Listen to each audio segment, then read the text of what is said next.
Peace, peace, peace. Welcome back to my YouTube channel. For those of you who don't know, it's your boy Vic Slaying Hope, and I got another video for y'all.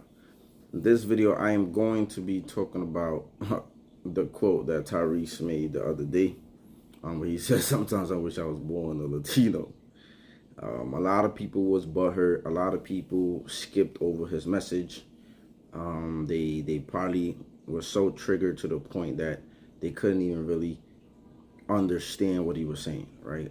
That happens a lot to people when people feel like this visceral reaction to things that people are saying or doing, to the point that they completely miss the whole picture. And I think that's what was done.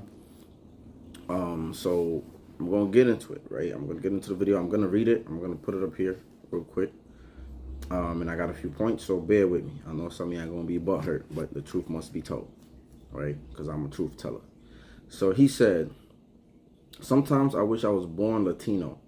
I mean, the Latin community is grounded in family, loyal, entrepreneurs, businessmen, and women literally represent the dream, the grind, the hustle of doing whatever it takes to stick together against all odds."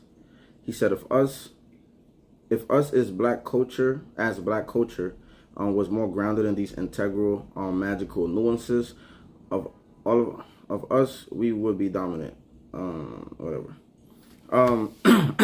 So I think that, like, when people heard that, see, like, there's this thing in the black community, right, that happens all the time when you try to uphold or uplift certain things. When you try to talk about certain issues, there's a lot of hush-hush stuff that goes on, right?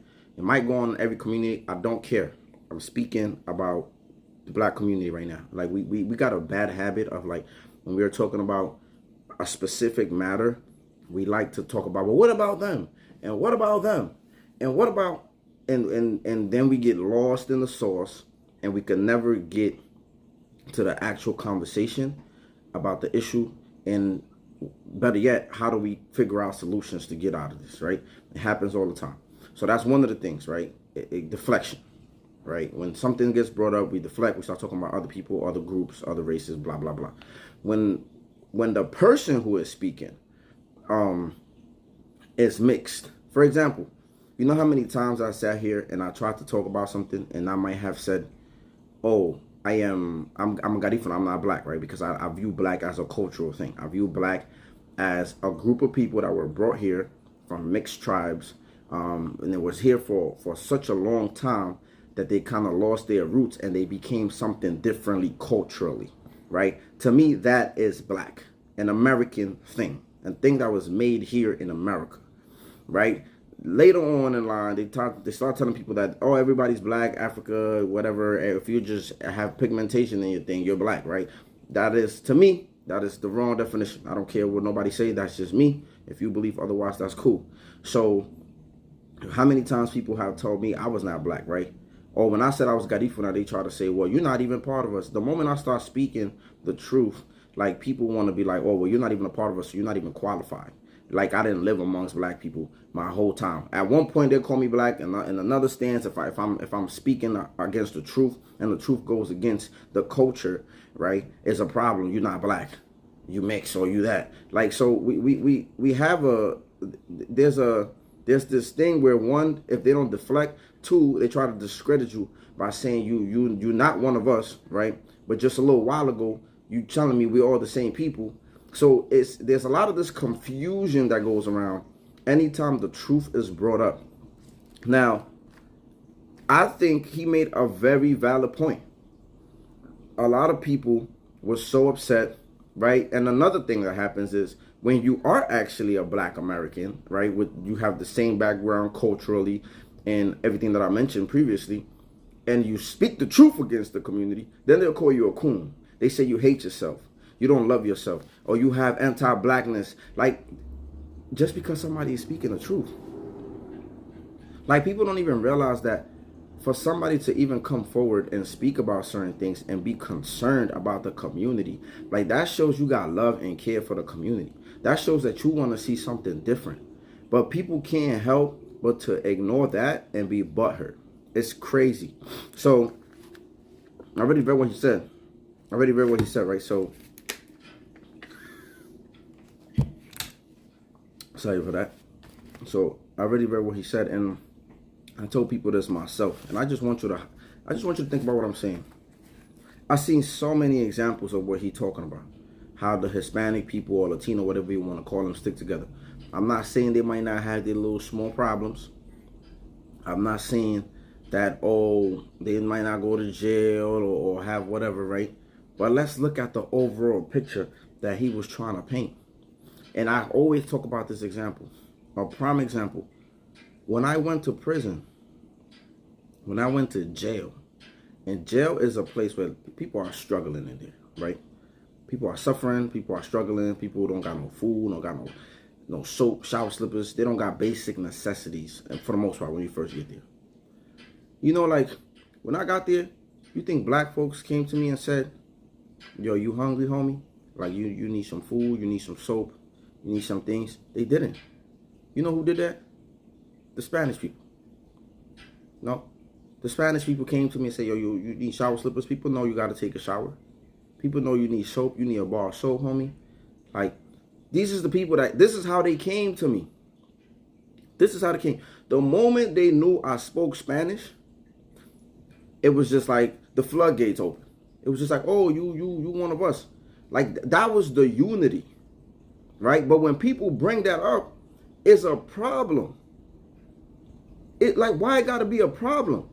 Instead of acknowledging that it is a problem. Let's acknowledge that it is a problem, not the person who is saying it or what is being said. Let's acknowledge that this is a problem. Like, why the first thing that you asking me when I'm coming to prison, I'm already away from my family, I'm already fighting my case, I already got these problems. The first thing you ask me, you banging, homie? What block you from? Now, again, I don't know if things change. I'm just telling you what my experience was. Even when I went upstate, my first food, my first meal came from a Mexican dude that I don't know from a hole in the wall. All because I spoke Spanish. That's it. All because I spoke Spanish, dude gave me food. He knew I didn't have no commissary. I didn't have nothing. They cooked nothing. I was in my cube. They cooked food and they just came and gave it to me. And it wasn't on no booty band and stuff. But, you know, I had to throw that little joke in there. But they literally came and fed me for like just for the fact that I spoke Spanish. Another dude, he was like my neighbor. When he went to commissary, when he went to the store to buy stuff, he came back and brought me things. I didn't ask him for nothing. He literally just came back and brought me stuff like, you know, I know, like, you just got up here, like, you know, so I just, like, look at that. He went to the store and he was thinking about me. Thinking about me. Don't know me from a hole in the wall. But when people highlight some of these things, let me go back. What else he said? I mean, like, some of the things, you know, whatever. People could pick and choose and try to break down certain things. I mentioned in another video how I will be out there, and I'm not saying that there's not Latino people that commit crime and all of these things. I'm just saying that he made a point in what he said. We're not united, man. Black folks don't like each other. And we could sit here and talk for hours about Jim Crow and segregation and 400 years of slavery and the Willie Lynch. That shit not gonna get us nowhere. Because this is what we love talking about. We love talking about, well, you know what happened was. No, let's talk about why we don't, like, how can we repair? How can we walk down the street and not look at the next black man like he my enemy? That starts with you. They obviously not trying to repair the harm that they did. So why are we going to continue to cry and whine about it? How do we repair that? How do I walk down the street and not look at a black man like he's my adversary? Like I wish he would, like holding my peace. Like how? How do I get to that point? This is the things we need to be talking about. We already talked about the why. Now we need to talk about, how do I change that? How do I reverse that? How do I heal that? How do I become a brother to my community? Right? Men and women. How do the sisters, how do I make sure the sisters feel safe when they are around me and not afraid of me? How do I ensure that brothers feel safe when they're in my presence and not apprehensive? This is the things that we need to talk about. And I think that's how I viewed it, right? Because I didn't view it from a hurt lens. I didn't view it from a trigger lens. I view it like, I mean, maybe I would, I probably wouldn't say I wish I was this.